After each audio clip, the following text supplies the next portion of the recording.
Ayun nga, grabe. Viral na viral ngayon si Janela dahil sa isang lapad niyang budget dito sa Japan. Grabe ka naman, Janela. Isang lapad lang. Isang buwan.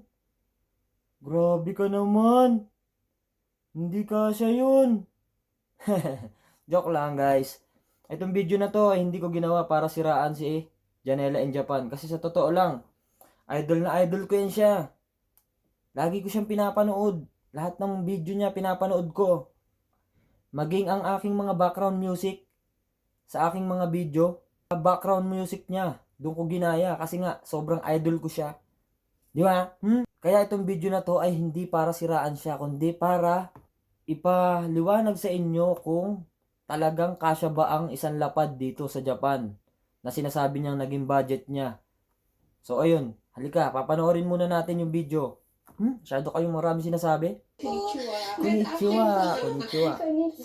Konnichiwa. Cherry blossom outfit for you. Diba pinaghandaan siya ni Ate Tony. Makontinue pa rin po yun. So ayun nga guys, dito nga ay pinag-uusapan nila kung paano nakapunta si Janela in Japan sa Japan. At kung ano ang naging trabaho niya. So ayun guys, fast forward tayo. Doon tayo sa may isang lapad. Isang lapad. Gigigil ako sa inyo eh.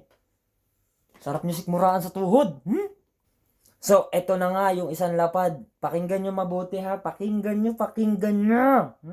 Pinagalit nyo ako eh. Nangyari po yun. Sabi ko, okay na ako dito. Parang as long as kaya ko naman na ma-provide sa family ko. So pag alis ko po, syempre, normal po sa mga mag-abroad na marami pong mga pangako. Like sa mga family ko po. Ano mga pinangako mo, like? Like, magtutulong po ako ng konti sa mga allowance po nila. Ganun po. Tapos sa kapatid ko po, ako po magpapaaral sa tuition po niya, sa allowance po niya. Wow. Even po sa mama ko, yung tutulong po ako sa mga bills. Eh pagdating ko po ng Japan, hindi ko po inaasahan na sobrang taas po ng cost of living sa Japan. Actually po, yun nga po dahil po alam nila malataas po yung sahod ko, hindi ko pa sinasabi sa kanila yung totoo. So lahat po ng sasabihin nila sa aking mga pangangailangan, ipaprovide ko. Hanggang sa matira na lang po sa akin isang lapad. Is it 4,000 peso? Ayan na, isang lapad. 10,000 yen sa pera dito sa Japan. Oh, ayan ha.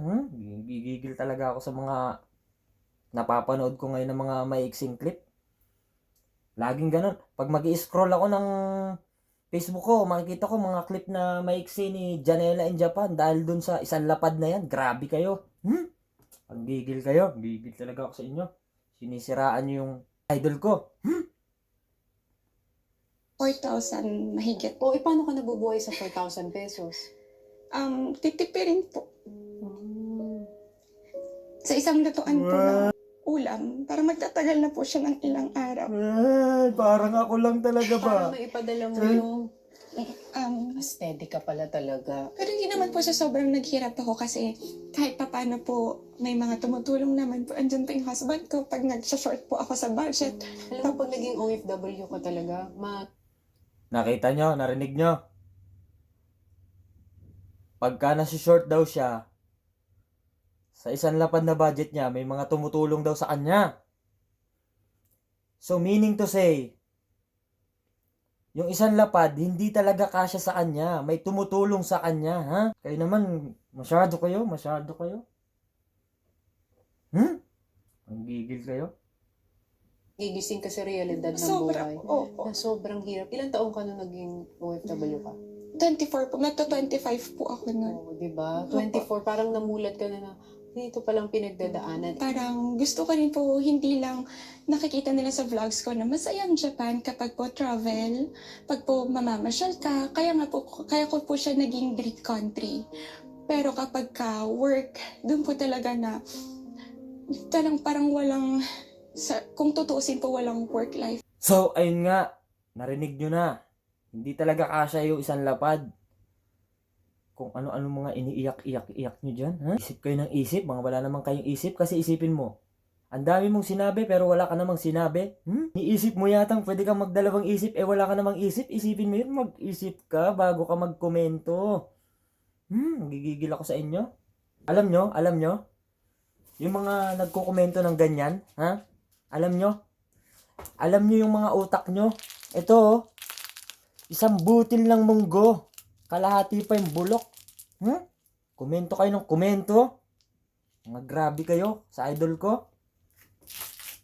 Alam nyo ba na talagang kasya yung isang lapad sa isang buwan dito sa Japan? Nasa diskarte mo na lang. Kasi ako, ganun ang ginagawa ko kasi bago lang ako dito sa Japan. Nung unang 3 buwan ko rito, isang lapad lang talaga pinagkakasya ko, wala pa akong internet nun. So ayun, ang ginagawa ko, alam nyo kung ano ginagawa ko para magkasya isang lapad? Kasi pagkagabi na dito sa Japan, ang nasa mga supermarket na mga panindang fresh. So pagkagabi na hindi na fresh yun, binibenta nila ng mababa. So yun ang bibiling ko. Magbibili ako ng isda, papaksiwin ko yun. Uulamin ko yun ng 1 linggo. Ganong katindi. So ganong katindi ang realidad dito sa Japan. Masaya talaga dito pagka magta-travel ka. Pero pagka nandun ka na sa reality, na magtatrabaho ka na, nako, doon mo na mararanasan lahat. Kaya ako, tignan nyo. Akala nyo ba hindi ako nag-uulam ng sardinas dito? Tignan mo to ha. Tignan nyo naman ang inuulam ko dito para magkasya sa akin yung isang lapad. Ayan o, itlog. Ayan o, itlog. Di ba? Kita nyo yan? Tapos may bagoong alamang pa ako rito. O, ayan o. Ayan o, tignan nyo. So, ako ang buhay na patunay na kasya ang isang lapad dito sa Japan. Kahit hindi siya ma-short. Nasa diskarte lang yan. Ayan o, sardinas o. Kala nyo walang sardinas dito sa Japan? Ayan o, tignan nyo. Ayan o. Oh, 'di ba? Kanji ang sulat niya, no? Kanji 'yan, no? Ibig sabihin sa Japan 'yan, no? Gigigil ako sa inyo. Gigigil ako sa inyo. Sarap niyo sikmuraan sa tuhod. Talagang kasya yung isang lapad. Sa isang buwan dito, nasa diskarte mo na lang. Eh kung maluho ka, mabisyo ka, hindi magkakasya sa iyo. So, si Janela, hindi siya maluho. Investment ang ano niya, inuuna niya. Alam niyo yung inuna niya investment? Investment para sa pamilya niya. 'Di ba? Hindi niya inunang bumili ng mga property. Alam nyo, ininvest niya yung sa pamilya niya. Ayun ang pinakamagandang investment. Ibig ko lang sabihin, na kung talagang dito sa ibang bansa, kahit saan ka magpunta, napakataas ng bilihin.